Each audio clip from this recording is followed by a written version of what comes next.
Hi, welcome to my channel. This is the second episode of Overcoming Grief with Theodorah. I have a little bit of a cold. I may not be so clear, but I hope I can share. Picking up from our first episode last week, today I will be talking about how grief can affect you. Some of these things you may experience them in the beginning or immediately your grief journey begins. Some of them you'll experience somewhere in between, and some of them you will experience them further into the grief journey. I'll be sharing this based on my experience and also from the interactions I've had with a couple of individuals whom I've had the privilege to journey with them through their grief. When I lost my dad, I felt so sad. I was lonely as a child. I was filled with fear. I wondered how life would be without him. I didn't know it was such an uncertain time. And you may experience some of these as well. Some of the emotions I experienced built up over time. For me, it started with fear, loneliness, sadness, anger, bitterness, building up with time at different stages of my life. As I grew up, based on everything else that I went through, I felt angry. How could such an intelligent man not put things to order before his passing that have created a lot of chaos and unbalance in my life as his child?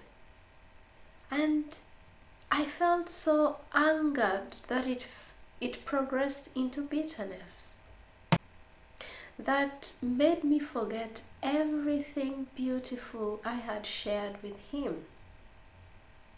It took me to the point that I would say some words that I cannot repeat because they were really painful and very hurtful, that I would say to him so that he would listen, and I was hoping that he would listen. But now I'm at a point that I'm saying, Dad, I'm sorry. I wish I never said those words. But at that time, I was grieving. So you may find yourself also at this point that you may be uttering some words to the person who was gone. So you may say some things out of pain, out of bitterness, out of the experiences that you're going through. After the death of a loved one, there are very many shocking revelations that may come to light. Things you're like, wow. As you're still in wow, you say, okay, I didn't know that. And it throws you into a state where you are confused. You do not know whether you should grieve. You do not know whether you should be angry. It's just a feeling you cannot describe. For instance, you can find that sometimes when a loved one passes on, you may be shocked that there is another family that you did not know about.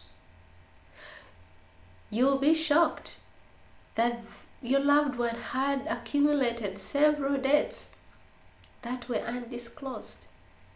And then now you have to deal with the loss of such maybe a lovely person in your life, and then you have to deal with the other dirty linen that has come to light.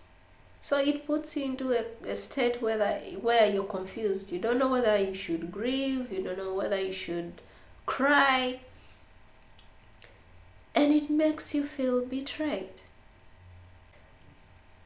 And sometimes you also have to deal with being rejected publicly. Death of a loved one has so many revelations that may come to light. That complicates your grieving process. That makes you wonder what is going on. Sometimes you are facing challenges with the people who are executing the last testament or the will.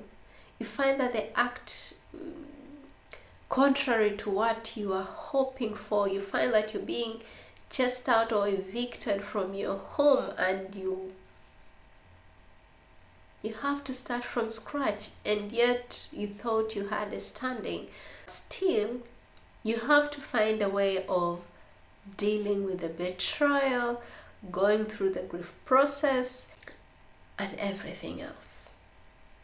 After the passing on of your loved one, even if you knew who you are, you may experience a personality dysfunction. What do I mean by this? You find that you shift from being the person you are to a new person. You develop a certain personality to cope, to go through. Sometimes for me it was a personality that made me look strong in front of everyone else. A personality that made me hide whatever I was going through, that it was hard for anyone to notice there was anything happening to me. And yet inside I was screaming for help. Sometime in my life, I was hanging on to people, or maybe other relationships, looking for a place that you can belong, a place that you are welcomed, a place that can fill whatever void you have in you. And for me, this did not go well for me in most cases, because some people I ended up hanging with or hanging out with did not have the best intentions for me. But it's just by the grace of God that I came out safe, and some of them I was able to cut ties with. So you may experience a certain kind of emptiness in you, an urge to fill the void that your loved one has left. Sometimes it's subconscious. You just find you're doing certain things. You may start by maybe taking a glass of wine or is alcohol of your preferred choice, maybe to get to sleep because you're struggling to sleep, or to just make you feel a little bit happy, take you away from the grief that you are experiencing at that moment. But you find that this will start small. From one glass you take two, and then two you take three, and then a bottle, and then you cannot count it anymore. And then it becomes an addiction, a thrill that momentarily takes you away from your pain and grief. But this is something that should be on the lookout for, so that in case it shows up, you do not fall victim. This part of looking for where to belong, a place you can feel safe, a place you get to be loved, to feel that void that you have in. It made me tolerate some bad behavior. It silenced me to a point that I couldn't voice out my opinion, or I couldn't say something was bad when indeed it was bad, but just for the fear of staying alone, fear of now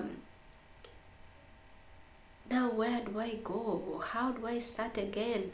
You just feel, you're like, okay, it's better to tolerate this bad person, to tolerate bad behavior from people, as long as they give you company, as long as they'll be there, which is wrong. So grief can silence you. Grief can make you tolerant to bad behavior or mistreatments just because you are afraid of being alone. Just because you are afraid of how you'll feel without them. Because these people who treat people or treat others badly, they are known of this character of today they are playing Hitler, and then tomorrow, I don't know who the nicest person is, they're playing angel. So you're like, no, tomorrow it's okay if it's Hitler. In the evening there'll be an angel. So grief can push you to bad places, which may end up even costing you your life in the name of filling the void that you have in you. Grief is really something dangerous.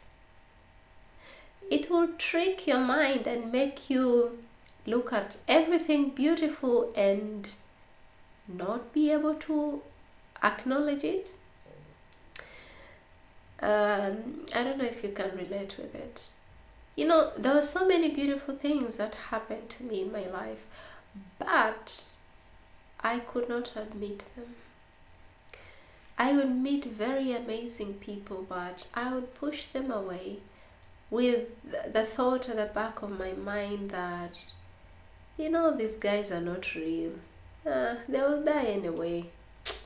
You know, that thought, it makes you not enjoy things. It doesn't allow you to enjoy things at the moment. It makes you think like, this person will go also, they will leave anyway, so there is no need for me to establish maybe a strong connection or a relationship with them or something like that. Or everything else you see is just like, or you could also look at things in a different way. Everything else is bad. Nothing makes sense. Sometimes you see they are beautiful, but you dismiss it. But sometimes it's beautiful, but you'll not admit it's beautiful. You'll see it as bad. Then this point, you blame your loved one for everything that has happened. That was like my theme song, or my theme, whatever it was. I blamed my dad for every bad thing that happened, irrespective of whether I did it or it happened as a result of his passing. At first, it started by me blaming him for the aftermath of his death. And it progressed to a point that even my own actions, I blamed it on him. I would find a way of blaming him for everything that has happened, irrespective of whether it was I who did it or it was a consequence of the aftermath of his death. So you have to be really careful, or to try to be more aware of, I don't know how it is, I don't know how I can put it more gently. Your loved one has passed on. They have gone. So whatever action you do is on you. And whatever consequences it attracts, it will affect you. And now that they are gone, you will not be able to say, for instance, if you've been caught doing wrong, you'll not go to court and say it's because my dad died. No, they'll take you to prison. If you end up with a wrong crowd and end up doing substance abuse that harms your life, you'll not say it's my dad who has harmed my life. It is true, there are some things about their death that may have upset the way your life is. But there is also something that you have to draw a line between what they did when they were alive that has affected me and what I have done and has affected me.